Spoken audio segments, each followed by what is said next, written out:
প্রশাসন একটি দলের প্রতি ঝুঁকে পড়েছে উল্লেখ করে জাতীয় নির্বাচন পাতানো হচ্ছে কিনা এ নিয়ে শঙ্কা প্রকাশ করেছে জামায়াতে ইসলামী।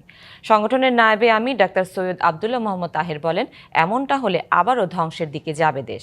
সকালে রাজধানীর বসুন্ধরা আবাসিক এলাকায় সংগঠনের আমির ডাক্তার শফিকুর রহমানের সঙ্গে ইউরোপীয় ইউনিয়নের একটি প্রতিনিধি দলের বৈঠক শেষে ব্রিফিংয়ে এসব কথা বলেন ডাক্তার তাহের। বলেন, সংস্থাটিকে জানানো হয়েছে আগামী নির্বাচন অবাধ ও নিরপেক্ষ প্রত্যাশা করে জামায়াত, তবে প্রশাসন একটি দলকে বেশি গুরুত্ব দিচ্ছে। বলেন, জামায়াতে ইসলামী ক্ষমতায় গেলে সব রাজনৈতিক দলের সাথে সমন্বয় করে সরকার গঠন করবে। এনসিপিকে 10 আসন দেওয়ার তথ্যকে কাল্পনিক জানিয়ে তিনি বলেন, শিগগিরই 11 দলীয় জোটের আসন সমঝোতা হবে।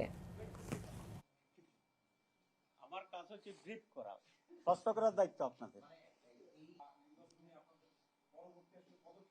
গত 1-2 সপ্তাহ ধরে বাংলাদেশে সরকার এবং আমাদের ল এনফোর্সিং অথরিটি যারা আছে, ইনক্লুডিং সেনাবাহিনী, যেভাবে একটি বিশেষ দলের প্রতি ঝুঁকে পড়েছে এবং প্রশাসন যেভাবে একটা দলের আনুগত্য দেখাচ্ছে, এতেই আশঙ্কা তৈরি হয়েছে যে আগামী নির্বাচনটিকে আবার পাতানো নির্বাচন হবে।